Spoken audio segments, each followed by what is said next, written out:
بسم اللہ الرحمن الرحیم۔ آج ہم اس صحابی کے بارے میں پڑھنے جا رہے ہیں جن کے متعلق سورہ لقمان کی 14ویں اور 15ویں آیات نازل ہوئی ہے، اس کے پس منظر میں وہ آیات یوں ہیں: ہم نے انسان کو اپنے والدین کا حق پہنچانے کی تاکید کی، اس کی ماں نے ضعف پر ضعف اٹھا کر اپنے پیٹ میں رکھا اور 2 سال اس کو دودھ چھوڑنے میں لگ گئے۔ میں نے اس کو نصیحت کی کہ میرا شکر ادا کرو اور اپنے والدین کا شکر بجا لا، میرے ہی طرف پلٹنا ہے، لیکن اگر وہ تجھ پر دباؤ ڈالیں تو میرے ساتھ کسی ایسے کو شریک کرے جسے تو نہیں جانتا، تو ان کی باتیں کو ہرگز نہ مان۔ دنیا میں ان کے ساتھ نیک برتاؤ کرتا رہ، مگر پیروی اس شخص کے راستے کی کر جس نے میری طرف رجوع کیا، پھر تم سب کو پلٹنا میری ہی طرف ہے، اس وقت میں تمہیں بتلا دوں گا کہ تم کیسے عمل کرتے رہے ہو۔ ان آیات کریمہ کے اندر جس پس منظر میں جو ہیرو ہیں وہ سعد بن ابی وقاص ہیں۔ آپ تیسرے یا چوتھے نمبر پر ہیں، جو آپ کی عمر 17 سال کی تھی جب آپ نے اسلام کا دائرے کے اندر بشرف حاصل کیا۔ آپ خود اپنے بڑے فخر کے ساتھ یہ بات کہتے تھے کہ 7 روز تک میں اسلام کا تیسرا حصہ بنا رہا، یعنی 1/3 آف اسلام تھا میں، تو یہ آپ بہت فخر کے ساتھ کہتے رہتے تھے۔ سعد بن ابی وقاص کا قبول اسلام کا قصہ بہت دلچسپ ہے۔ آپ اپنے سپنے کے اندر اسلام لانے سے 3 دن پہلے اپنے سپنے کے اندر دیکھتے ہیں، اپنے خواب کے اندر دیکھتے ہیں کہ آپ ایک تاریکی کے اندر ڈوبے جا رہے ہیں، آپ کے سامنے ایک چاند آتا ہے جو رونما ہوتا ہے، آپ اس کے پیچھے دوڑتے ہیں، آپ اس کے پیچھے اپنے ہاتھ پیر لگا دیتے ہیں، پھر آپ سے آگے کوئی 3 لوگ آپ سے آگے بڑھ جاتے ہیں۔ وہ تھے حضرت ابوبکر رضی اللہ تعالیٰ عنہ، حضرت علی رضی اللہ تعالیٰ عنہ اور زید بن حارثہ۔ پھر آپ جب یہ خواب سے باہر آتے ہیں، اس کے بعد جب آپ صبح دیکھتے ہیں تو آپ کے کانوں میں یہ خبر پڑتی ہے کہ محمد صلی اللہ علیہ وسلم نے اپنی نبوت کا دعویٰ کیا ہے، آپ صلی اللہ علیہ وسلم نے اپنی تبلیغ کا کام شروع کیا ہے اور اسلام کی دعوت کا آغاز کیا ہے۔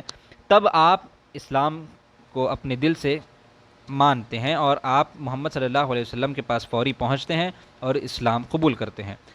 تب آپ دیکھتے ہیں کہ آپ سے پہلے حقیقتاً میں زید بن حارثہ، علی بن ابی طالب اور ابوبکر صدیق رضی اللہ تعالیٰ عنہ پہلے سے اسلام لا چکے تھے۔ اب سعد بن ابی وقاص اس دلچسپ داستان کے اگلے حصے سے سعد بن ابی وقاص اپنی داستان خود بیان کرتے ہوئے فرماتے ہیں: میرے قبول اسلام کی خبر سنتے ہی میری ماں سخت ناراض ہوئی۔ میں ایک اطاعت گزار اور خدمت گزار لڑکا تھا، مجھے اس سے بے پناہ محبت تھی۔ اس نے اپنے انتہائی غضب کا اظہار کرتے ہوئے مجھ سے کہا: سعد، یہ کیسا دین ہے جو تم نے اختیار کیا ہے، جس نے تم کو تمہارے ماں باپ سے دور کر دیا؟ خدا کی قسم تم اپنے اس نئے دین کو ترک کر دو، ورنہ میں کھانا پینا چھوڑ کر خود کو ہلاک کر لوں گی۔ اور یہی فرماتے ہیں تو پھر سعد بن ابی وقاص کہتے ہیں: ماں، ایسا نہ کرو، کیونکہ میں کسی بھی قیمت پر اپنے دین کو ترک نہیں کر سکتا۔ لیکن وہ اپنی ہردرمی پوری کرنے پر اڑ گئیں۔ اس نے کھانے پینا سب چھوڑ دیا۔ آخر کئی روز کی مسلسل فاقہ کشی کی وجہ سے ان کا جسم دبلا ہو گیا، ہڈیاں کمزور ہو گئیں اور اعضاء ڈھیلے پڑ گئے۔ اب تھوڑی دیر کے بعد اس کے پاس جا کر کہتا رہا کہ کچھ کھا لو، مگر وہ شدت سے انکار کرتی رہی اور قسم کھا کر کہتی رہیں: یا تو تم اپنا دین چھوڑ دو، ورنہ میں کھانا پینا چھوڑ کر اپنی جان دے دوں گی۔ اس وقت میں نے یہ کہا: ماں، بے شک میں تیرے ساتھ شدید محبت رکھتا ہوں، لیکن اللہ اور اس کے رسول کی محبت تیرے محبت سے زیادہ نہیں ہے۔ اللہ کی محبت اور رسول صلی اللہ علیہ وسلم کی محبت تیری محبت سے زیادہ ہے، تو یہ بات اچھی طرح سن لے۔ خدا کی قسم، اگر تیری 1000 جانیں ہوں اور وہ سب ایک ایک کر کے تیرے اندر سے نکل جائیں، تب بھی میں اپنے دین کو نہیں چھوڑ سکتا۔ جب اس نے میرا یہ اٹل فیصلہ سنا اور میرا استقلال کو دیکھا تو اس کو یقین ہو گیا کہ میں اپنے دین کو کسی حال میں چھوڑنے والا نہیں ہوں، تو آخر کار وہ اپنی ضد سے باز آ گئیں اور کھانا پینے پر مجبور ہو گئی۔ اس موقع پر اللہ تعالیٰ نے ہمارے متعلق اپنا یہ قول نازل کیا، وہی جو سورہ لقمان کے اندر آیا ہے: اور اگر وہ تجھ پر دباؤ ڈالیں کہ میرے ساتھ کسی ایسے کو شریک کرے جسے تو نہیں جانتا، تو ان کی بات ہرگز نہ مان اور دنیا میں ان کے ساتھ نیک برتاؤ کرتا رہے۔ جس روز سعد بن ابی وقاص نے اسلام قبول کیا، وہ اسلام اور مسلمانوں کے لیے انتہائی خیر و برکت کا دن تھا۔ غزوہ بدر کے اندر دو بھائی جو شامل ہوئے تھے، جس کے اندر حضرت سعد بن ابی وقاص تو شامل تھے، جن کی عمر ابھی بہت نوجوانی کی حالت میں تھی، اور آپ کے بھائی جو عمیر بن ابی وقاص تھے، جو ابھی کم سن نوجوان تھے، جو عمر حد بلوغت سے کچھ ہی متجاوز تھی۔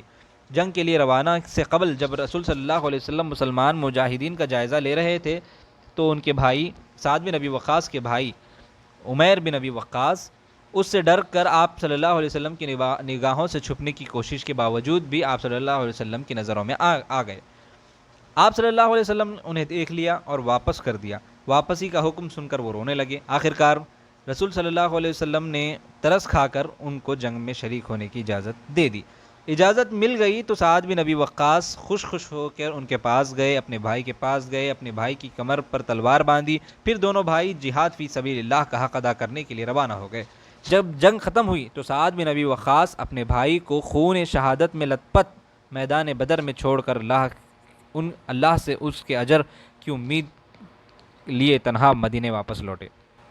پھر جنگ احد کے موقع پر بھی جب مسلمانوں کے قدم اکھڑ گئے تھے تو نبی کریم صلی اللہ علیہ وسلم کے محافظ جو 10 سے کم صحابہ جو آپ کے محافظ اڑے ہوئے تھے، اس کے اندر سعد بن ابی وقاص بھی ڈٹ کر اپنی کمان سے رسول صلی اللہ علیہ وسلم کی مدافعت اور حفاظت کرتے رہے۔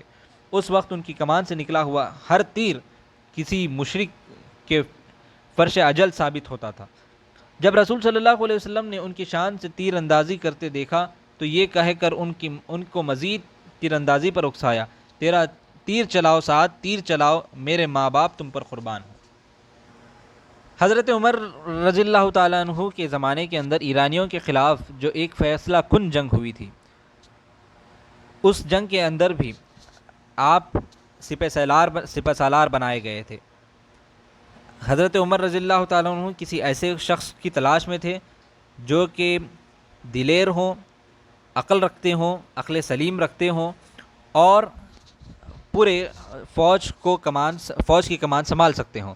تو تمام شورا نے بیک وقت سعد بن ابی وقاص کا نام لیا اور آپ کو حضرت عمر رضی اللہ تعالیٰ عنہ نے اس جنگ کی کمان آپ کے سپرد کر دی۔ یہ وہ جنگ تھی جس کا نام جنگ قادسیہ تھا، جو کہ 3 دن مسلسل چلتی رہی، اور اسلامی ہسٹری کے اندر یہ جنگ بہت اہمیت رکھتی ہے، جس نے ایرانیوں کو اس طریقے سے اکھاڑ پھینک دیا کہ اس کے بعد مسلمان ایرانیوں کو بلاتے تھے اشارے سے، انہی کی تلوار سے انہی کا سر قلم کرتے تھے۔ تو حضرت سعد نے اس جنگ کے فتح کے بعد پھر واپس مدینہ آئے۔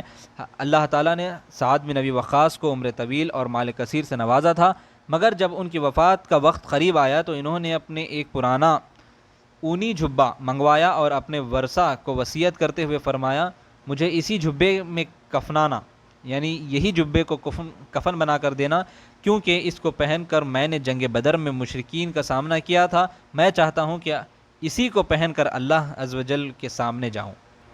تو یہ تھے حضرت سعد بن ابی وقاص۔ اللہ تعالیٰ ہمیں بھی، یہ آپ صلی اللہ علیہ وسلم کے ماموں تھے، بنو زہرا سے تعلق رکھتے تھے۔ آپ صلی اللہ علیہ وسلم انہیں دیکھتے تو یہ فرماتے، یہ میرے ماموں ہیں، ایسا اگر کسی کا ماموں ہو تو مجھے بتا دو۔ تو آپ کی تعریف میں آپ صلی اللہ علیہ وسلم نے ایسا کہا تھا۔ تو اللہ تعالیٰ سے دعا ہے کہ اللہ تعالیٰ ہمیں ایسی دلیری اور عقل سلیم ہمیں نوازے اور آپ کے جیسا ہنر ہمیں نصیب فرمائے۔ آمین۔ وآخر دعوانا الحمدللہ رب العالمین۔